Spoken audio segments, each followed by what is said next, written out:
थमी को सीढ़ियों से धक्का देगी बिपाशा और इलाज करेंगे डॉक्टर अनिल सेन। तो दोस्तों आगे यह होने वाला है कि दादू भाई सबको निकालेंगे, शुभ को, तनुजा को, बिपाशा को और लाल को। थमी दादू भाई से झगड़ा करेगी और थमी की हरकत देखकर दादू भाई कहेंगे तुम भी इन लोगों के साथ चली जाओ ना।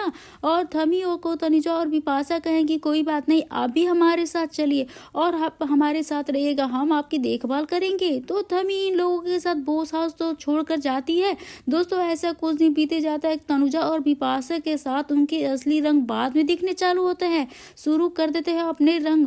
थमी को तो उम्र हो गई है और वह थमी के घर के काम नहीं कर सकती। तनुजा और बिपाशा को लग रहा है कि थमी को अगर साथ लेकर जाएंगे तो खाना बनाने में मदद करेंगी, लेकिन दोस्तों ऐसा नहीं होता। थमी कहती है जब से अंजना की शादी हुई है ना तब से मैं कभी खाना नहीं बनाया। तब यह तुम लोगों को भी पता है, फिर भी मुझे क्यों खाना बनाने के लिए कह रहे हो।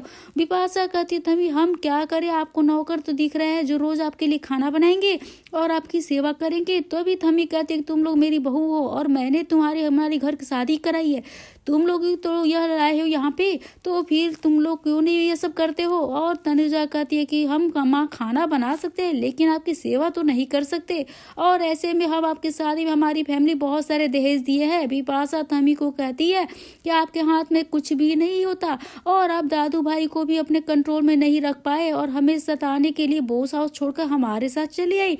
तो दोस्तों थमी को उनकी गलती का एहसास होता है। थमी सोचती अंजना और झनक कितनी अच्छी है, उनको मैंने जितना भी सुना वे लोग फिर भी मुझे कभी पलट के जवाब तो नहीं दिया और यह लोग मुझे इतना कुछ सुनाते हैं। थमी बहुत जो है वो बोलती है कि और सोचती भी है कि इन लोगों के साथ आकर मैंने अपनी जिंदगी की सबसे बड़ी गलती कर दी, अब मैं क्या करूं। यहाँ पे बबलू के साथ बाबा भी मुझे नाराज है, उन्हें मैं कैसे मनाऊंगी। ऐसे ही दिन बीतता जाता है। रोज थमी खाना बनाती है और तनुजा के साथ बिपाशा मिलकर गप्पे लड़ाती है। एक दिन घर में सिर्फ थमी और बिपाशा है। बिपाशा सोचती है यह ठीक है, मैं थमी को सीढ़ियों से धक्का दे देती हूँ।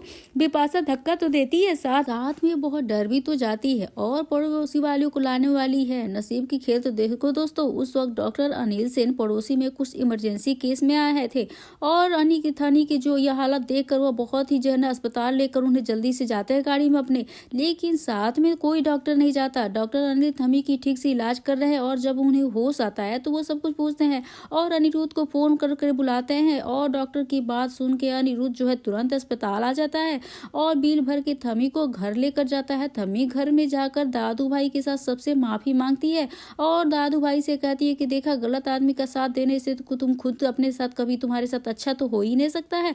तो दोस्तों आपको क्या लगता है थमी के साथ जो हुआ बिपाशा उसको सजा मिलनी चाहिए या नहीं। अगर नहीं मिलनी चाहिए तो उन्होंने जो काम किया गलत थमी के साथ तो उसकी सजा तो जरूर मिलनी चाहिए। और इस सब के पीछे हुआ क्या, यानी इस सब का पता तो जरूर ही लगाएगा और अनिल सेन डॉक्टर जो भी है उनको दबाव देकर उनको तो घर भेज देते हैं और अनिरुद्ध को समझा देते हैं कि उनकी जान को खतरा है और बिपाशा जो है उनको धक्का दी है। यह बात तो थमी जानती है और यह बात थमी सबको बता भी सकती है, इससे बिपाशा को भी सजा नहीं मिलेगी। और यह सब जो तनुजा है यह सब जो घर से बाहर गए हैं कहीं इन्हीं का तो प्लान नहीं उनको जान से गिराने का। प्रेगनेंसी की न्यूज सुनकर अनिरुद्ध ने लिया बहुत ही बड़ा फैसला। तो नमस्कार दोस्तों, आप सभी का स्वागत है मेरी यूट्यूब चैनल पे। आपके अपनी पसंदीदा शो झनक से जुड़ी एक और अपडेट के साथ मैं आ गई हूँ, जहां आप देख रहे हैं कि यहाँ पे बिपाशा जो है थमी को सीढ़ियों से गिरा देती है और एक तरफ वो झनक को भी मारने की जान से कोशिश करती है। तो दोस्तों यहाँ पे बहुत सारी बातें बिल्कुल नहीं करनी जो यहाँ पे अनिरुद्ध अर्शी की माँ बोलती है, अर्शी सब ठीक हो गया, सारी परेशानियां खत्म हो चुकी, अब तुम्हारी नई जिंदगी की शुरुआत हो रही है, उसका स्वागत करो, आगे सिर्फ अपने होने वाले बच्चे के बारे में सोचना।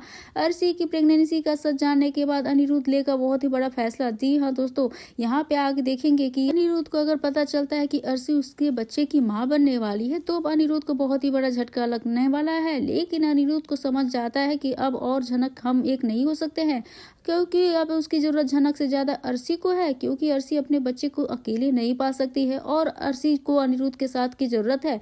इसलिए दोस्तों अब बड़ा फैसला वापस लेने वाला है अनिरुद्ध झनक से शादी तो नहीं कर पाएगा। जब पूरे परिवार वाले इस बारे में पता चलता है कि अर्शी उनके परिवार को वारिस देने वाली है, तब सभी लोग बहुत ज्यादा खुश हो जाते हैं, खुशियां मनाने लगते हैं, ढोल नगाड़े बजाने लगते हैं और अनिरुद्ध को भी समझाते हुए नजर आते हैं कि अब तुम्हें अर्शी को घर वापस लेकर आना चाहिए। इसके बाद अनिरुद्ध झनक की परवाह किए बिना सीधे अर्शी को घर लेने चला जाता है और अर्शी से माफी भी मांगेगा, मैंने तुम्हारे साथ बहुत ही ज्यादा गलत किया है। इसके बाद अर्शी जो है अनिरुद्ध के साथ आने से इनकार कर देती है, क्योंकि दोस्तों जब वह सृष्टि भी होती है वहां पे, इसलिए सृष्टि अर्शी को समझाते हुए नजर आने वाली है कि तुम्हें अनिरुद्ध के साथ अब वापस चले जाना चाहिए, बल्कि अपने लिए नहीं तो अपने बच्चे के लिए तो जाना ही होगा, क्योंकि एक बच्चा बिना बाप के खुश नहीं रह पाएगा। इसलिए दोस्तों अब अर्शी भी जब अनिरुद्ध के साथ जाने के लिए तैयार हो जाती है, तो वहीं दूसरी तरफ इस बारे में झनक को पता चलेगा। अब झनक को बहुत ही बड़ा झटका लगने वाला है दोस्तों, और साथ ही अनिरुद्ध जो है झनक को बता देता है कि मैंने तुमसे झूठ बोला था कि मुझे कैंसर है, मैं अपनी कैंसर की रिपोर्ट जो दिखाई थी वो मेरी नहीं थी, तो दोस्तों यहाँ पे मेरे दोस्त के पिता की थी। तो फिर जब मैंने ये सब चीज एडिट करवाया कि अपने नाम वगैरह डलवाया तो बिल्कुल ठीक हूँ। इसके बाद झनक का जो है अनिरुद्ध से तो विश्वास ही उठ जाता है और झनक गुस्से में आकर घर छोड़ने वाली है। अब यहाँ पे तब जेठू जो है बड़ो माँ और छोटू भी शादी के खिलाफ है, क्योंकि वो लोग भी पता है कि झनक जो अगर अनिरुद्ध से शादी करेगी तो उसकी जान के लिए खतरा ही होगा और कभी भी उसे शांति से ये लोग रहने नहीं देंगे, तो और वह किसी भी हद तक जा सकते हैं झनक को नुकसान पहुंचाने के लिए। इसीलिए वो लोग झनक को बहुत ही समझाते हैं और कहते हैं कि मुझे पता है बड़ो माँ आप लोग मेरी भलाई ही चाहते हैं, मैं सर जी के बिना नहीं रह सकती और सब जी को मेरी अब जरूरत है। वहीं पे छोटू कहते हैं कि झनक से ठीक है झनक, अगर तुमने फैसला यह कर चुका है तो तुम दोनों एक दूसरे के बिना नहीं जी सकते हो, तो ठीक है कल ही हम तुम्हारी शादी होगी, जो होगा हम बाद में देख लेंगे, बस तुम खुश रहना, हम तो यही चाहते हैं। तो फिर मुझे अब ये देखने में मिलेगा कि रिपोर्ट के अनुसार पता चलता है अनिरुद्ध कहता है कि अपने पापा से वो इस घर में ही शादी करेगा, तो सभी लोग साफ साफ मना कर देते हैं और कहते हैं कि तुम इस लड़की के साथ यहाँ पे नहीं रह सकते, नहीं शादी कर सकते, हमारे घर से चले जाओ। अब अगर हम घर छोड़ के चले जाए, लेकिन सुबह को जितना हक है इस घर पे उतना ही मेरा भी हक है, और खबरदार अगर पोते को घर से निकाला तो इस घर में ही झनक और अनिरुद्ध की शादी होगी और मैं भी देखता हूँ कि कौन मुझे रोकता है। तुम लोग इस बच्ची को इतना सब कुछ कह रहे हो, लेकिन एक दिन भी ऐसा है झनक को इस परिवार के आगे जाएगी फिर तो थमो कहती है कि आप पागल हो गए, क्या आपको पता है जब से ये लड़की हमारे घर में कदम रखी है तब से कुछ न कुछ बुराई हो रहा है, और हमारी लक्ष्मी जो है घर की अर्शी वो घर छोड़ के जा चुकी है, वो भी इसकी वजह से, और आप कह रहे हैं कि इसके तो अनिरुद्ध की शादी हो। वहाँ पे दादू भाई कहते हैं हाँ मैं भी ऐसी बूढ़ा नहीं हुआ हूँ, बाबुल की मामा बहुत दुनिया मैंने देखी है, इस दुनिया के रीति रिवाज जो तुम क्या कह रही हो, अर्शी इस घर की लक्ष्मी थी वो तो चली गई, अगर अनिरुद्ध और इनके भी सब कुछ ठीक रहता तो क्या आज अनी यह फैसला करता, आप लोग मानो या ना मानो, लेकिन झनक और अनिरुद्ध पहले से ही पति पत्नी है और हम लोगों ने इनके साथ बहुत ही गलत किया है, इसलिए मैं तो खुश हूँ, आखिर यह दोनों को भी समझ में आ ही गया कि ये दोनों एक दूसरे के लिए ही बने हैं। वहीं पे दादू भाई की बात सुनकर तनुजा कहती कि बाबा अगर आप यही चाहते हैं यानी इस लड़की के साथ अनिरुद्ध की शादी हो तो इस घर में नहीं रहेंगे, वैसे भी अनिरुद्ध को कुछ फर्क तो पड़ता नहीं, इसके माँ बाप और हम इसी वक्त ही यहाँ घर छोड़ के जा रहे हैं और आप कीजिए अपने पोते की शादी बड़ी ही धूमधाम से, अगर आप मेरे बेटे से कुछ भी कर ले तो अभी हम आप यहाँ पे कुछ नहीं कर सकते हैं और ना ही यहाँ पे रहेंगे। तो वहीं पे थमी कहती तनुजा कि यहाँ क्या तरीका है तुम्हारे ससुर से बात करने का, तो वहीं पे बिपाशा कहती कि हाँ ताकि माँ के घर में सबको न लाउड है बदतमीजी है करने का और आपको और मुझे भी नहीं है, तो यह सब लोग अच्छे से है, इस घर को तो आप मैं भी बुरे बने हुए हम दोनों।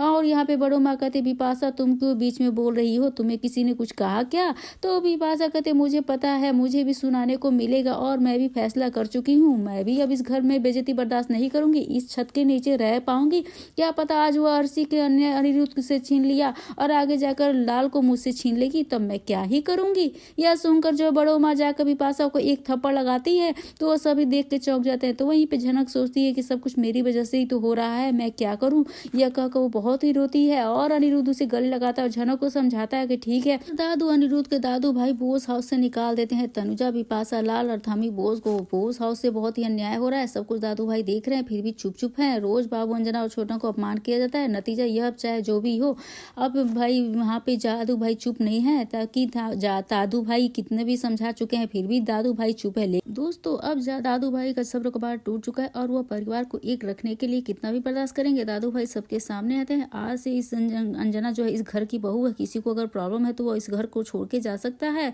और सुबह कहता है बाबूजी आप इस झनक के लिए हमको घर से निकालने के लिए तैयार हो गए हैं, वो भी एक पराई लड़की के लिए। दादू भाई कहते हैं इंसान पराया हो तो क्या हुआ, लेकिन अपना कौन है, और ये तो इंसान के परख पे है और वो मैटर करता है। बहुत दिन से मैं देख रहा हूँ तुम चारों के जो है ना उधम मचा कर रखे हो और सभी के सभी जो झनक के ऊपर टूट पड़े हो, और मुझे कुछ ना कुछ तो फैसला लेने ही था, लेकिन आज उसने फैसला लिया। तो दोस्तों आज के वीडियो के बारे में आप क्या कहना चाहेंगे, क्या दादू भाई ने जो किया वो सही किया, और इन सभी के साथ ऐसा होना भी चाहिए जो इसने झनक के साथ इन सभी लोगों ने किया है। तो दोस्तों आप अपनी राय हमें कमेंट करके दोस्तों जरूर से मिलते हैं नए वीडियो के साथ, नए अपडेट। तब तक के लिए बने रहिए हमारे साथ। Bye bye.